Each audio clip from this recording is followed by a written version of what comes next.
कहानी में एक नया मोड़ आया। मोनाल के ऊपर बहुत सारी बातें हुई और सिंपैथी के उस चक्कर में बहुत सारे लोगों ने मोनाल का साथ भी दिया। लेकिन कहानी में ट्विस्ट उस वक्त आता है जब सुप्रीम कोर्ट के अंदर मोनाल ने खुद कहा कि हम 3 महीने के अंदर ये तमाम जो हमारी बिल्डिंग से जो भी चीजें हम रिमूव कर लेंगे।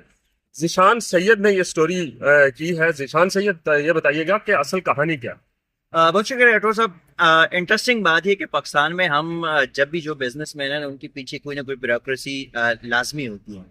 मुनाल का जो मालिक है लुकमान अली असगर साहब, उसके जो भाई है वो सेक्रेटरी कैबिनेट डिवीजन है और कामरान अली असगर साहब शहबाज शरीफ के साथ आज भी सेक्रेटरी कैबिनेट और बड़े ताकतवर तरीन शख्सियत है। और ये 2006 में जब मुशर्रफ दौर था तो चेयरमैन CDA थे कमरान लशारी और ये मुशर्रफ साहब के राइट हैंड थे। और मुनाल के जो मालिक है ये HSN और लम्स से पढ़ के आए थे, नया नया फ्रेश ग्रेजुएट थे। उनके भाई CDA में उस वक्त डायरेक्टर थे ये कमरान साहब, ठीक है, जो सेक्रेटरी कैबिनेट डिवीजन है। इन्होंने वहां पे इनका एक लीज एग्रीमेंट लिया गैर कानूनी तौर पे। ये कोई मतलब इसका इलीगल है, ये लीगल नहीं है जो एग्रीमेंट कर रहा है। 21 साल का जो है ये एग्रीमेंट था, 2,60,000 रुपए रेंट का महाना, ठीक है। और उस पे हुआ ये कि ये एग्रीमेंट इनका चलता रहा।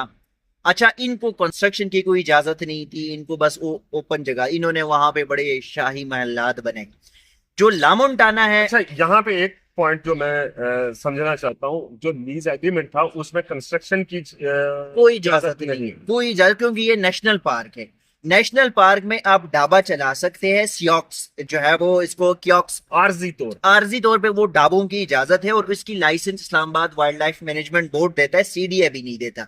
अच्छा, जो ढाबे हैं वो अभी भी खुले हैं, लेकिन ये चूंकि ग्लोरिया जीन्स, लामोन्टाना और मोनाल थे, ये तो ढाबे तो नहीं, तो RCC कंस्ट्रक्शन थे। और इनके पीछे अब ये जो मोनाल वाला है भाई बिजनेसमैन, तो खुद में बिजनेसमैन और भाई जो है वो सेक्रेटरी कैबिनेट डिवीजन।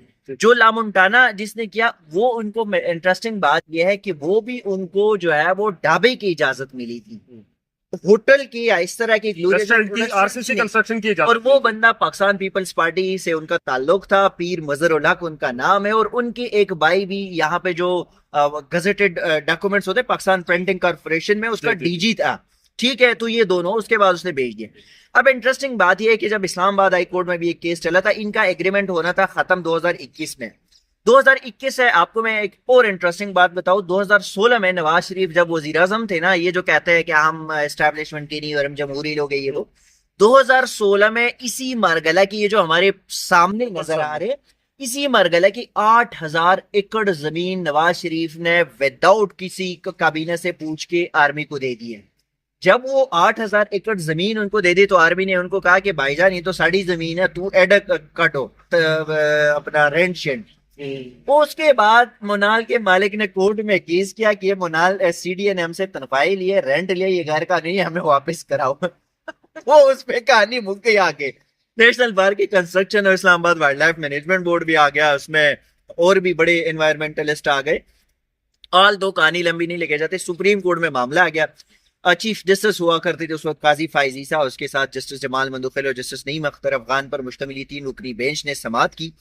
एक शॉर्ट ऑर्डर ये था कि उन्होंने जब सुप्रीम कोर्ट में मोनाल के मालिक ने, उन्होंने अपनी वकील के जरिए और लामोन्टाना के मालिक ने अपने वकील के जरिए अदालत को बताया कि हम मोनाल को और लामोन्टाना को खाली करना चाहते हैं, हमें 3 माह का टाइम दे, इन 3 महीनों में हम जो है कहीं और रिलोकेट कर लेंगे, कहीं और शिफ्ट हो जाएंगे। लेकिन इसमें एक जो पॉइंट है वो ये है कि आप सिर्फ CDA को ये डायरेक्शन दे कि इस्लामाबाद में कहीं पर भी कोई एडजस्टमेंट हो जाती है, कोई अलॉटमेंट हो, कोई एलोकेशन हो, कोई एक्शन हो, तो हमें प्रायोरिटी पे रखें।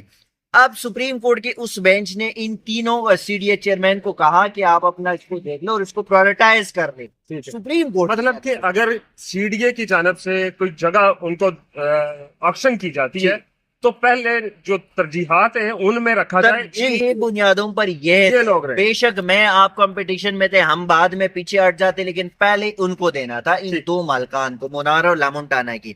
अच्छा, फिर इनके सुप्रीम कोर्ट में एक हियरिंग के दौरान जो है वो चीफ जस्टिस से कोई बदतमीजी हो गई, तो उन्होंने जो शॉर्ट ऑर्डर में लिखा था वो कहानी उसने फाइनल जजमेंट से निकाल दी। और फाइनल जजमेंट जब आया ना वो 21 अगस्त को 2024 को, वो था 11 अगस्त को, वो था 25 सफात पर। अच्छा, 25 सफात की जो जजमेंट है ना, उस पे पेज नंबर 12 में, पैरा नंबर 12 में लिखा हुआ है कि भाई कमरान अली असगर साहब जो चेयरमैन सेक्रेटरी कैबिनेट है, वो अदालत के सामने पेश हुए और अदालत ने उस पे जजमेंट में कैटेगोरिकली लिखा है कि इस मौसूफ ने अपने इख्तियारात का गलत इस्तेमाल किया, इसने कानून से आगे जाके, इख्तियारात से आगे जाके ये इनको करा दी ये चीजें, और अपनी ताकत का और अपने इख्तियारात का इस्तेमाल करके ये गैर कानूनी काम किया। ठीक। और उसके साथ फिर अदालत ने इनकी उस फैसले को लिखा है पेज नंबर 22 पे कि इन मालकान ने कहा कि हमें 3 महीने का टाइम दे, 3 महीनों में हम रिलोकेट करेंगे। अच्छा, इंटरेस्टिंग बात यह कि सुप्रीम कोर्ट ने इनके साथ फिर भी अच्छा किया। अच्छा कैसे किया कि इनको कहा कि आप खुद गिरा दें। अच्छा, खुद कैसे गिरा दे? अगर मिसाल के तौर पे सीडी आ जाता, ये इमारत है, फॉरेन ऑफिस का है, ये हाई कोर्ट है, अगर इसको गिराना तो A to Z गिरा देंगे ना, बेशक अंदर सामान पड़ा हो ना पड़ा, वो गिरा देंगे।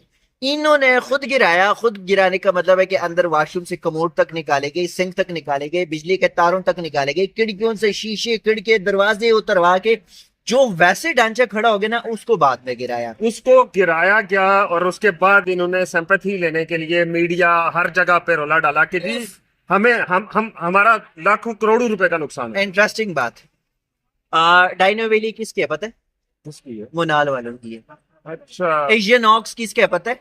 वो भी इनका? मोनाल वालों का। ग्लोरिया जींस किसका है पता है? लामोंटाना वालों का है। भाई ये E11 में मोनाल मार्कीज आपने देखी है ना?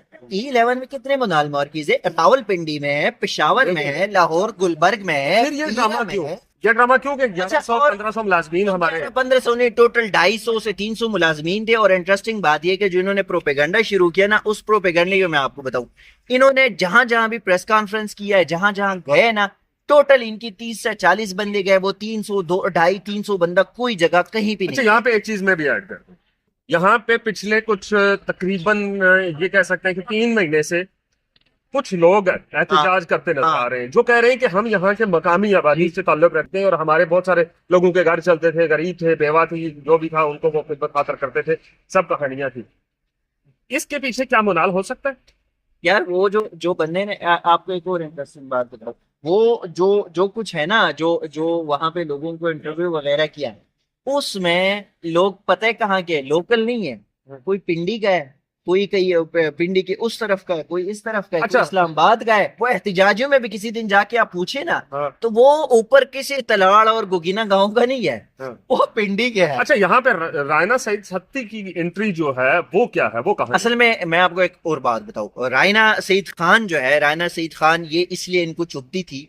और मैं आपको एक और बात बताऊं कि शहबाज हुकूमत मोनाल को वापस खड़ा करने के लिए कोशिशों में है, और सीडीए ने रिव्यू पिटीशन डाली है सुप्रीम कोर्ट में अभी कि भाई ये पिटीशन जो है सुप्रीम कोर्ट का, उस ऑर्डर को आप कर ले, मोनाल जस्टिफाइड है, वो अपनी जगह ठीक था, उसको कर दे। अगर रिव्यू जजमेंट आ जाते तो मोनाल वापस खड़ा हो जाएगा। अच्छा, ये प्रेशर जो डाला जा रहा है मीडिया के जरिए, लोगों की आहो बकास सुना के हमदर्दी हासिल की जा रही है, ये इस खातर की जा रही है? ये इस खातिर के लिए कि यहाँ पे बाहर लोगों से एहतजाज करवाया। उधर सेक्रेटरी साहब ने शहबाज शरीफ के कान में कहा होगा कि सर जी देखो ना, लोग निकल रहे हैं, लोगों को मसले हैं। अच्छा, वाइल्ड लाइफ मैनेजमेंट बोर्ड को खत्म करा दिया। रायना सईद जो कि उनको चुभती थी, उनको वहां पे उन्होंने नेशनल पार्क बचाया, उसी रायना सईद को हटाया चेयरमैनशिप से। उसके साथ जो बोर्ड में दीगर लोग थे उनको हटाया। और अभी इन्होंने क्या किया, एक MCI का कर दिया, एक जो है वो CDA का कर दिया, और एक जो मेयर मुंतखब होगा, जो कि 2021 के बाद कोई मेयर नहीं है, वो मेयर होगा, उसका बंदा होगा। भाईजान सिर्फ इसी वजह से कि रायना सईद को निकाले, साइड पे करे, बोर्ड से निकाले, उस Islamabad wildlife management board को साइड पे कर ले, और हम यहाँ पे नए अपने हिसाब से रिव्यू पिटीशन डाल दिया गया। अब वो रिव्यू मोनाल वापस बेल्ट करा देंगे, लामोदाना बेल्ट करा देंगे, और फिर बार गया बाढ़ में। बहुत शुक्रिया, तफसीलन आपको आगाह किया। पिछले कई दिनों से आपने देखा होगा कि मुनाल के हक में बहुत सारे लोग बाहर सामने आ रहे हैं, सोशल मीडिया इन्फ्लुएंसर हो, मीडिया हो, सोशल मीडिया हो, तमाम लोग आ रहे हैं। लेकिन असल कहानी क्या है रिजवान सैयद की इस स्टोरी के अंदर, आपको तकरीबन ये चीज समझ लग चुकी होगी। जो नेशनल पार्क की बातें हो रही हैं, अब देखते हैं कि वाइल्ड लाइफ बोर्ड जो है वो क्या करता है, और एनवायरमेंट की प्रोटेक्शन जो एजेंसी है वो क्या करती है। हम आपको इसके बारे में मजीद अपडेट्स देते रहेंगे। दीजिए इजाजत, अल्लाह हाफ़िज़।